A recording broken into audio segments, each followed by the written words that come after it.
Yo, ba't ka nandito? Naghahanap ka ba ng motor, yo? Motor na kaya kang gawing macho at gwapo, malakoko, James Reed at Jericho. Ito ang lumang postura ng motorsiklo sa makabagong mundo. Naumusbong sa henerasyon ng mga lolo, ng mga dating mga tito, tapos ayon na nanonood na mahilig sa mucho. Kaya sabay-sabay natin tignan dito sa video ang motor na makapagpapatibok ng puso mo. Yeah! Automatic, yeah, let's go, yeah!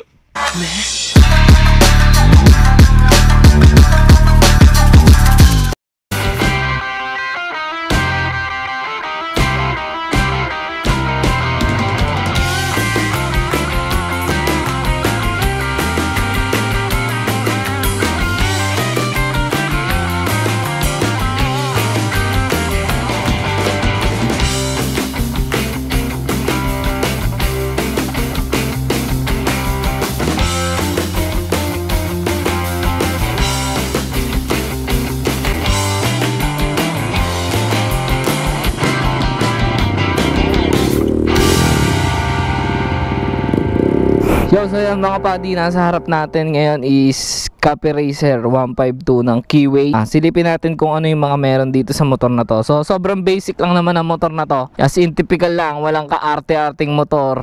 Classic looking na moderno, di ba? Ika nga nila. Simulan natin sa kanyang panel gauge mga padi. So yan, sa panel gauge niya, ayan lang makikita nyo. Analog. And pag inopen nyo siya, yan. Wala siyang fuel gauge pero meron siyang fuel indicator. Yan, pag nagbi-blink daw, 6 liters pa yung laman niyan. Pagka nag-steady na yung ilaw dyan sa gas is 2 liters na lang yung laman. Then meron tayo ditong neutral indicator, turn signal lights indicator syempre. And yung kanyang high beam. Yan. And dyan syempre mga padi, yun lang yung makikita natin dito sa kanyang panel. Tapos ito yung kanyang handlebars is pinalitan na to, alam ko. Mas mahaba yung nakakabit dito. Yung pinalitan ng may-ari. Tapos syempre yung side mirror niya dito. Nandito na siya. Naka bar and side mirror na yung motor na to. Which is mas bagay naman dun sa motor, diba? Ayan o. And dyan syempre may dinagdag lang siya dito na cellphone holder para mas madali pag bumabiyahe tayo. Ayan, no? Lagay nyo lang dyan par, diba? Basic. Diyan yung mga function niya naman. Kanyang handlebars is meron tayo ito, yung kill switch to. Pagka naka-on siya, kahit gaano mo kalala na i-ignition o pa-start, hindi siya i-start. Ayan, no? Hindi siya nagana. So pag in-off mo na siya, yan, i-start na yan. Yan. Kanina may nagtanong nga sa akin bata, ilang cc daw to? Sabi ko 1 million. Napakagwapo ng tunog ng bullet pipe na to. Yun, no? Siyempre meron tayo ditong patay ng kanyang headlights. Ito. Pagpatay ito. Yan. Then pag binuhay nyo, yan. So bad type yung kanyang headlight mga padi. Same din ang kanyang mga signal lights. Bad type all the way. Telescopic fork na merong boots para protekta sa kanyang inner tube, di ba? Then umako tayo mga padi sa kanyang wheels. Ang kanyang wheels ay 17 po sa unahan at hindi na stock tong tire na to. Pinalitan na ng may-ari to, mas pinajumbo niya. And syempre, kasabay nung pagpalit ng tire sa unahan, pinalitan niya rin yung kanyang front fender, yan, bagong fender which is mas maliit and mas mataas para hindi tatama dun sa gulong dahil yung stock nito alam ko mga ganto kahaba ate. Drop ko na lang dyan yung picture ng stock na itsura para maging reference nyo. Ang brand ng tire niya ay KRX tire, dual sport tong gulong na to. Ayan, makikita nyo may mga spike siya, parang scrambler na looking na gulong, diba? And dyan yung kanyang disc brake, ayan, stock din.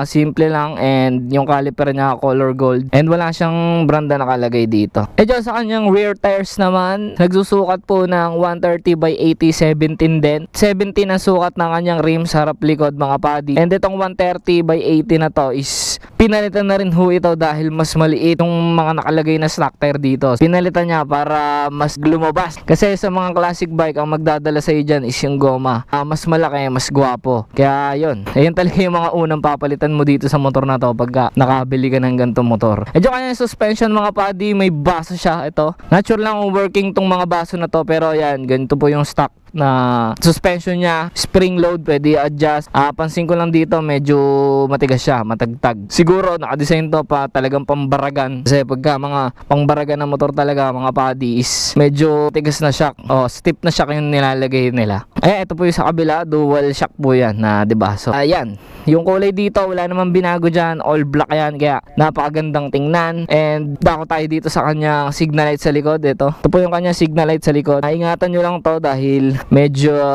pag nadali to talaga namang bali. Ito po yung kanyang brake lights, ayan. And meron siya ditong reflectorized na nakakabit. And yung kanyang tail light po is bulb type din. Check natin, pailawin natin. Yan, bulb type. So sa side stand, wala tong kill switch. Wala siyang yung safety features na pag sinide stand mo namamatay. So, and yung kanyang braking, naka drum brake po tayo sa likod. Ito, sa unahan, disc brake. Wala siyang ABS parehas. Human ABS na lang magdadala dito. And yung kanyang foot peg, ito sa kanyang back ride. Dito naman sa driver is, yan, natutupi siya. And meron siyang kicker, yan. Ang purpose nito kaya natutupi, sa semplang, syempre, para di mabali, tutupi lang siyang ganyan. And syempre dito sa pe-play ng ating kicker, ayan kasi pagka nakabukas siya, ayan, pag pinadya ka mo, tama dito. And dyan mga padi, isa pa sa nagdala ng forma nito, itong parting to, yung marang may mga grills dito. Ang alam ko nandito yung battery sa loob nito. Ayan, meron siyang susian dito, try natin buksan. Ayan, nandito yung kanyang battery.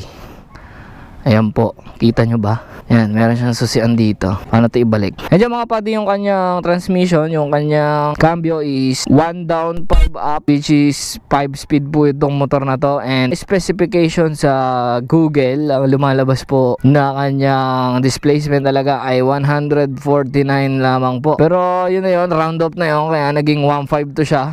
Ganun naman yung mga motor, no? And ano pa ba? Medyo itong kanyang bullet type dito mga padi, ito yung pinalitan ng may-ari. At napakayabang ng tunog nito, as in talaga, promise. Lalo pag medyo tumataas yung RPM. Yan, ito yung bullet pipe niya, tapos nilagyan niya syempre ng thermal. Alam ko thermal yung tawag dito. Diyan mga padi, itong motor na po na ito ay carb type, air-cooled engine. Wala siyang radiator. Yun. Pero inaral naman to, kaya all goods lang. Pinlash ko naman na kanina yung mga specs nito. Balik nyo na lang kung may gusto pa kayong malaman sa kanyang specs. And dyan dito, yung kanyang tank mga padi ay napakalaki, 12 liters. Ito po yung kanyang bukasan dyan. Ayan yan, napakalalim ng tangke nito. So napakadami nyo mailalaman, kaya sa mga long ride is bihira ng pagas nyo, no? And dyan mga padi, no, syempre dun sa pagpapalit ng goma nito is medyo tumaas siya. Kaya yan, makikita nyo yung center stand dyan is kahit naka-center na, hindi umaangat yung likod na gulong dahil sobrang laki ng gulong na pinalit. So, nagdagdag to, no, sa height ng motor. So yan, tatry natin kung gaano ba siya kataas. 5'6" yung height ko, semi-tingkayad pero all goods lang. Yan, ganyan itsura niya. Di ba napakapugi? Pugi yan, par. Soundcheck naman tayo ng kanyang bullet pipe. Pakinggan natin kung gaano ka lutong, no? Gaano ka brusko yung tunog na ito. Yan, no? Dagong-dong napakapugi ng tunog nito mga padi. Lalo pag kunyari sasagadin mo yung RPM ng primera at segunda, no? Napakaganda ng tunog niya. Yan, no? Mekos mo na yan, throttle inson, no? Mekos, tornado. Baka may magalit. So yan, test ride naman natin syempre para malaman natin kung the best ba talaga tong motor na to, no? So 1 down 4 up po ang kanyang cambio. Try natin to mga padi.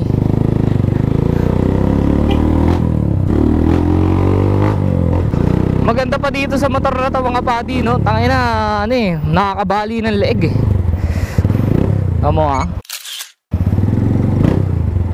dahil natin babaliin na leeg, lalo yung mga titos dito.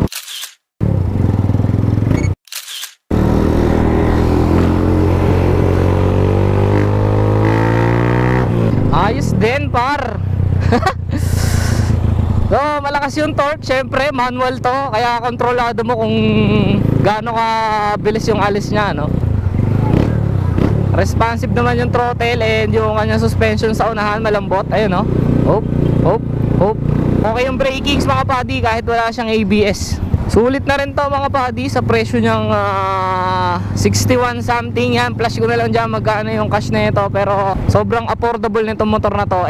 Sa ganyang halaga is meron ka ng classic looking na the best na motorsiklo. May mga kilala naman ako dito na tropa na nakaganto na matagal na sa kanila yung motor, and okay naman, buhay pa hanggang ngayon. Kung nag-aalangan ka ay para sa akin nasa gumagamit naman yan, basta tama lang yung paggamit mo and yung pagkaka-maintenance mo sa motor is tatagal naman yan kahit anong brand pa yan. Ang brand na to, yung Keyway kasi is ang alam ko ay European siya, pero ina-assemble siya sa China. Parang sister company din siya ng Benelli, base sa aking research mga padi, no. Balik tayo dito sa motor. Parang napaganda yung yung kanyang handlebars. Hindi siya nakakala, hindi ako subasob, no. And yung tunog, ganyan yung pinaka satisfying dito mga padi. Oh, ay, naku po. Yun yung mga bira, mga pipigain mo pa kahit piga na. Overtake tayo.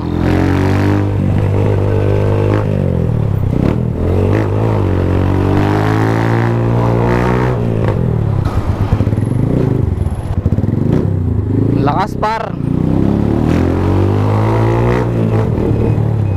So yan, shoutout nga pala sa may-ari nito at ang butihing ang may kanya na nagpahiram nitong ating daladalang motorsiklo ngayon, no? Kuya Wawi from the hood, from sa amin.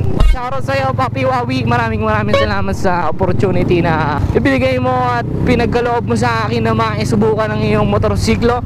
And syempre, shoutout din mga padi, no, kay Kuya Wawi and sa Team Kalye Pusa, no, dun sa amin. Shoutout po sa inyo. Mabuhay kayo hanggang gusto nyo. Yeah! Woo! Brakes niya, harap likod, all goods para sa akin. Makapit pa sa gecko. Yung gulong din na pinalit ni Papi Wawi, no, is mabisa din talaga. Mas bumagay dito sa motor.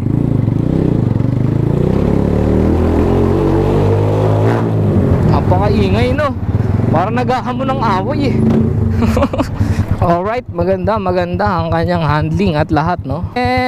Yun, yabang. Syempre, hahanapin natin yung neutral.